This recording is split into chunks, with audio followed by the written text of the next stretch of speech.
Namo Buddhaya. Bagaimana kabarnya hari ini anak-anak?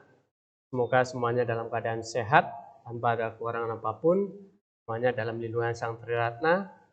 Dan hari ini mudah-mudahan bisa mengikuti pembelajaran dengan baik. Dan kesempatan kali ini, di video pembelajaran kali ini, Pak Sarman akan memberikan materi pendidikan agama Buddha dan Budi Pekerti untuk kelas 7 berkaitan dengan kelompok umat Buddha khususnya Pabajita. Untuk itu, sebelum kita melakukan pembelajaran, terlebih dahulu mari kita berdoa. Semuanya bersikap anjali, merangkapkan dua tangan depan dada. Pak Suratman akan mimpin doa. Arahang sama sambuddho bhagawa, buddhang bhagawantang abhiwademi.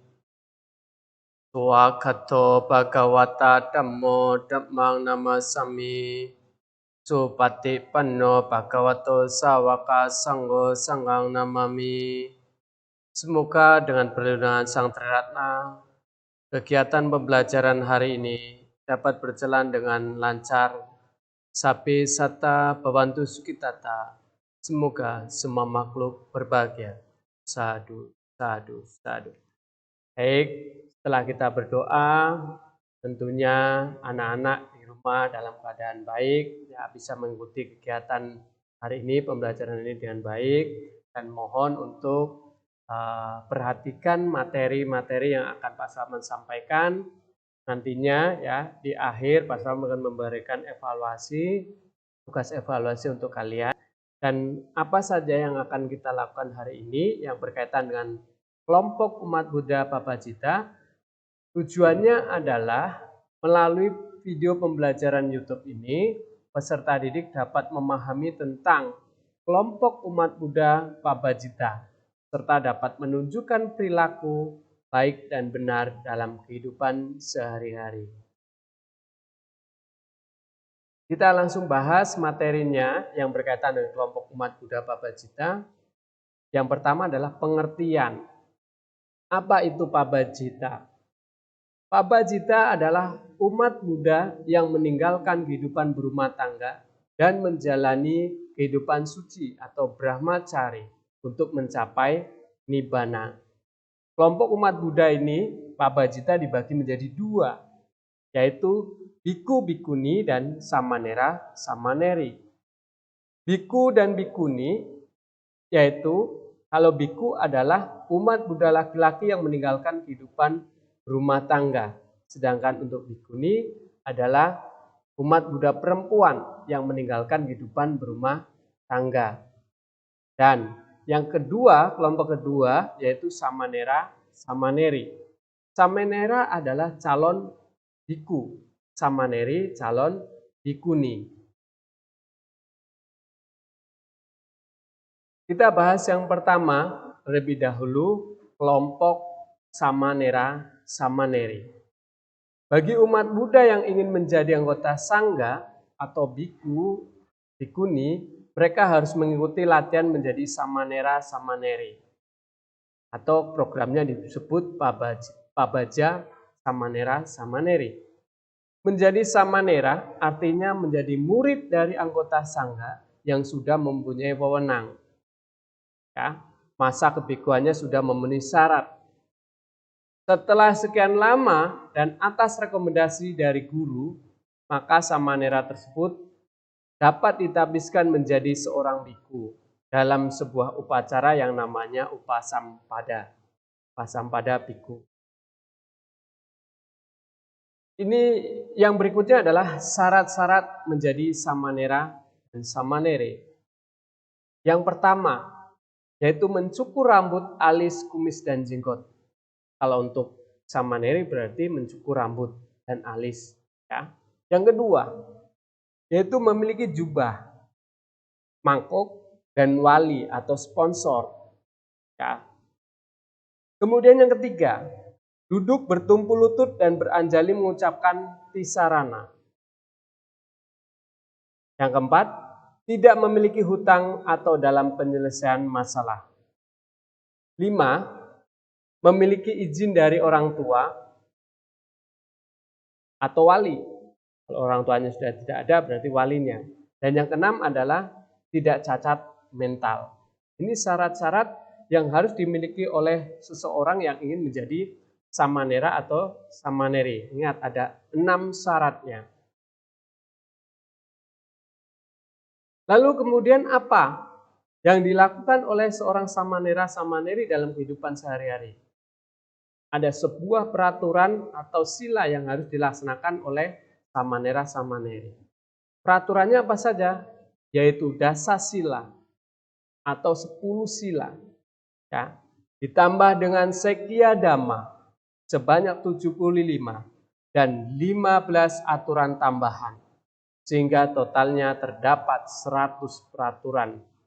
Ini yang harus dijalankan oleh seorang samanera atau samaneri atau calon biku atau calon bikuni. Nah, selanjutnya kelompok yang kedua anak-anak ya, perhatikan. Kelompok yang kedua adalah biku dan bikuni atau biksu, biksuni.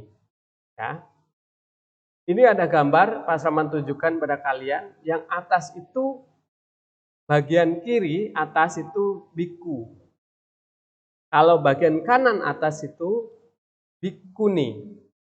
Sedangkan yang gambar bawah dua itu, ya kiri bawah itu biksu dan kanan bawah itu biksuni.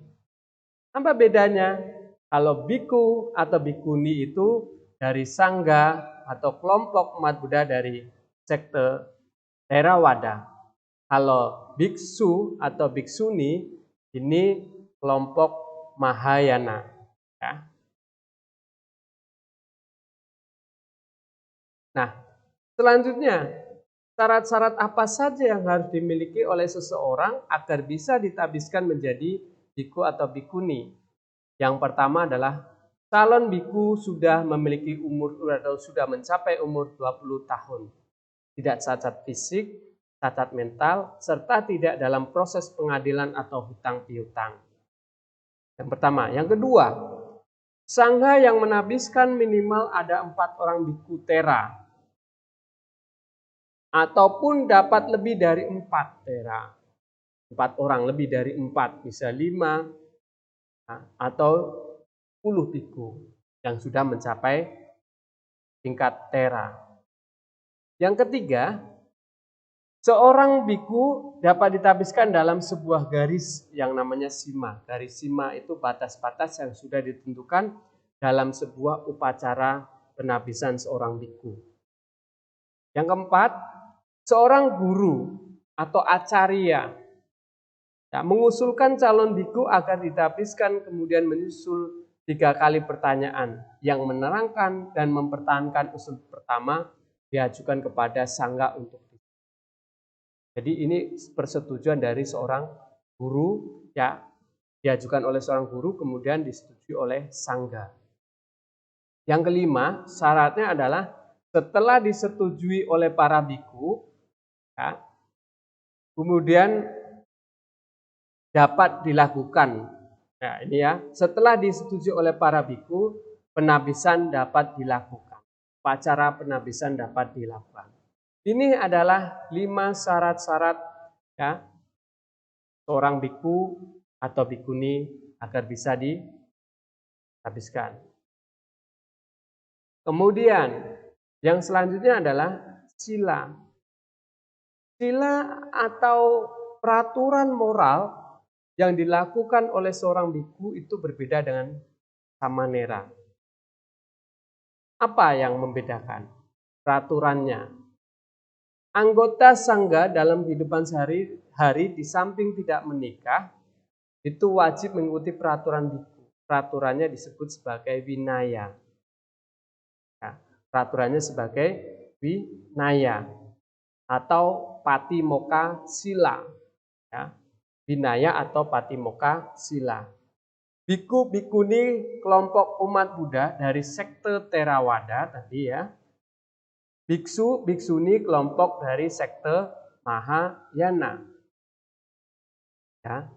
Jumlah winaya bagi seorang biku adalah 227. Sedangkan untuk bikuni 311 peraturan. Jadi dari sekte Theravada, biku itu 227 dan bikuni 311. Sementara bagi seorang biksu berjumlah 250 dan biksuni ini berjumlah 348 peraturan. Jadi dari sekte Mahayana itu lebih banyak peraturannya daripada sekte Theravada. Nah, biku muda akan menjalani kebikuan masih dalam pengawasan seorang guru, acarya tadi ya. Kalau biku muda ini mampu menjalani winaya atau peraturan bagi seorang biku tadi dengan baik selama 10 wasa atau 10 kali melewati musim hujan, yaitu 10 tahun, ya, maka biku itu mendapat sebutan atau gelar sebagai Tera.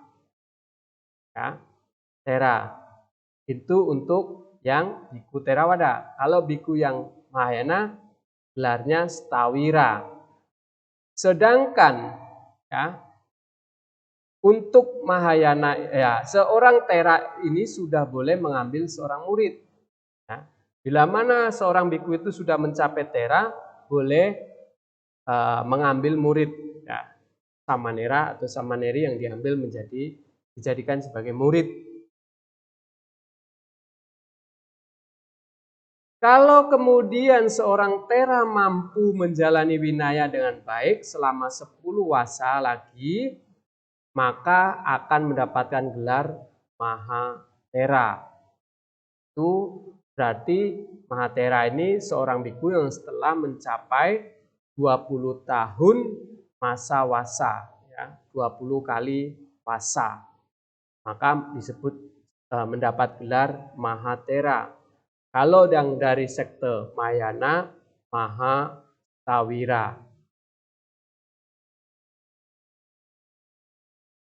Oke, itu materi tentang kelompok umat Buddha, khususnya Pabajita, sudah Pak Suratman paparkan, sudah Pak Suratman jelaskan. Tentunya dalam hal ini Pak Suratman ingin mengetahui kemampuan yang dimiliki kalian selama mengikuti pembelajaran ini. Untuk itu Pak Suratman akan memberikan tugas uji kompetensi supaya Pak Suratman dapat mengetahui sebatas mana kemampuan kalian memahami materi. Tugas ini silakan kalian tulis di buku latihan, kemudian kirim ke Google Classroom ya, mapel agama. Yang pertama adalah tuliskan syarat-syarat menjadi Samanera Samaneri. Yang kedua, tuliskan peraturan yang dilaksanakan oleh biku bikuni Theravada maupun biksu biksuni Mahayana. Ya, 2 soal saja cukup untuk mengetahui kemampuan kalian. Ya, selanjutnya sudah selesai materi pemaparan materi dan juga uji kompetensi ini. Mari kita tutup, akhiri kegiatan pembelajaran ini dengan kembali berdoa. Semuanya anak bersikap anjali, merangkapkan 2 tangan di depan dada. Pak Suratman kami pimpin doa penutup. Terpujilah Buddha, terpujilah Dharma, terpujilah Sangha. Kami telah selesai melaksanakan pembelajaran. Semoga anak-anak dapat memahami semua yang telah dipelajari. Semoga menjadi anak yang pintar dan berbakti kepada orang tua serta guru. Sabe satta bhavantu sukhitata. Semoga semua makhluk hidup berbahagia. Sadhu, sadhu. Demikian video pembelajaran kali ini. Semoga bisa bermanfaat bagi anak-anak dan menambah pengetahuan tentang pendidikan agama Buddha. Tetap semangat, jaga kesehatan di masa pandemi ini, tetap patuhi protokol kesehatan. Demikian Pak Suratman akhiri, salam dalam Dharma, Namo Saya Budaya, Namo Buddhaya.